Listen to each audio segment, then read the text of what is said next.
Insap, Inspirasi Sabda Gereja Kristus Raja Paroki Baciro. Bapak, Ibu, dan saudara-saudara yang terkasih, selamat berjumpa dalam Insap, Inspirasi Sabda Gereja Kristus Raja Baciro, Senin 17 Juli 2023. Marilah kita mengawali pertemuan hari ini dengan berdoa. Dalam nama Bapa dan Putra dan Roh Kudus. Amin. Bapa yang penuh kasih, kami mengucap syukur kepadamu. Terima kasih atas hari barumu. Kami mohon berkat-Mu untuk sabdamu yang akan kami terima pada pagi hari ini. Semoga menjadi kekuatan bagi hidup kami. Demi Kristus Tuhan pengantara kami. Amin. Matius 10 ayat 34 sampai dengan 42, dilanjutkan Matius 11 ayat 1. Jangan kamu menyangka bahwa aku datang untuk membawa damai di atas bumi. Aku datang bukan untuk membawa damai, melainkan pedang. Sebab aku datang untuk memisahkan orang dari ayahnya, anak perempuan dari ibunya, menantu perempuan dari ibu mertuanya, dan musuh orang ialah orang-orang seisi rumahnya. Barang siapa mengasihi bapa atau ibunya lebih daripadaku, ia tidak layak bagiku. Dan barang siapa mengasihi anaknya laki-laki atau perempuan lebih daripadaku, ia tidak layak bagiku. Barang siapa tidak memikul salibnya dan mengikut aku, ia tidak layak bagiku. Barang siapa mempertahankan nyawanya, ia akan kehilangan nyawanya. Dan barang siapa kehilangan nyawanya karena aku, ia akan memperolehnya. Barang siapa menyambut kamu, ia menyambut aku. Dan barang siapa menyambut aku, ia menyambut dia yang mengutus aku. Barang siapa menyambut seorang nabi sebagai nabi, ia akan menerima upah nabi. Dan barang siapa menyambut seorang benar sebagai orang benar, ia akan menerima upah orang benar. Dan barang siapa memberi air sejuk secangkir saja pun kepada salah seorang yang kecil ini, karena ia muridku, aku berkata kepadamu, sesungguhnya ia tidak akan kehilangan upahnya daripadanya. Setelah Yesus selesai berpesan kepada ke-12 muridnya, pergilah ia dari sana untuk mengajar dan memberitakan Injil di dalam kota-kota mereka. Demikianlah Injil Tuhan. Terpujilah Kristus. Bapak, Ibu, dan saudara-saudara yang terkasih, sabda Tuhan di hari ini meneguhkan iman kita bahwa Allah sangat mencintai umatnya.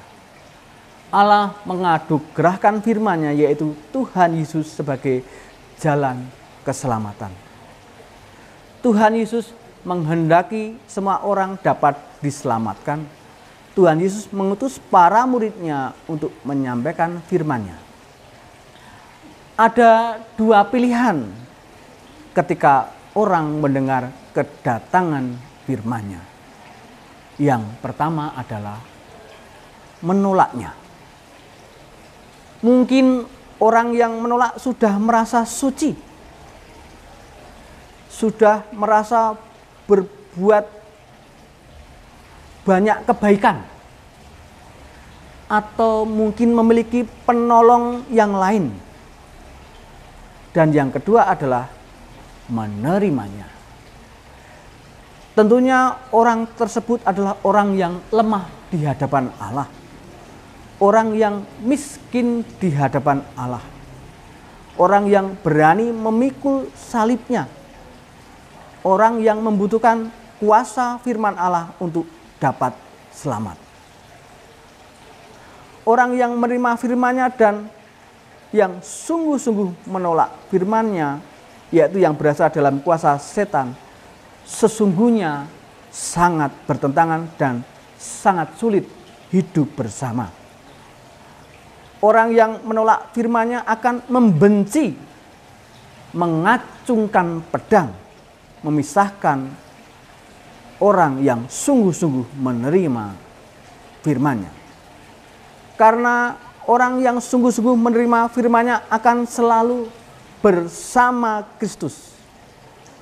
Hidupnya mau berbuah, berani memikul salib, dan hidupnya penuh kekudusan. Dan orang yang sungguh menolak firman-Nya akan hidup dalam kuasa dosa, seperti tidak berempati, tidak mau menolong mereka yang membutuhkan, berbuat baik tetapi demi kepentingan diri. Hidupnya penuh rasa dendam, hidup di dalam kemabukan, selalu ingin dihormati. Bapak, Ibu, dan saudara-saudara terkasih, kita dipanggil untuk menerima dan mengikuti Kristus. Marilah kita selalu membangun relasi yang tiada putus dengan Allah dengan berdoa, memakan dagingnya dan meminum darahnya dalam Ekaristi, berbuah kasih dengan melayani sesama, memanggul salib, membantu sesama dengan penuh kasih, dan hidup dalam kekudusan. Kemuliaan kepada Bapa dan Putra dan Roh Kudus, seperti pada permulaan, sekarang, selalu, dan sepanjang segala abad. Terpujilah nama Yesus, Bunda Maria, dan Santo Yosef, sekarang dan selama-lamanya. Dalam nama Bapa dan Putra dan Roh Kudus. Amin. Bapak, Ibu, dan saudara-saudara yang terkasih, terima kasih kita telah bersama-sama mendengarkan firman Tuhan. Semoga menjadi kekuatan bagi hidup kita. Selamat bekerja, selamat beraktivitas, selamat berbuah kasih. Tuhan memberkati.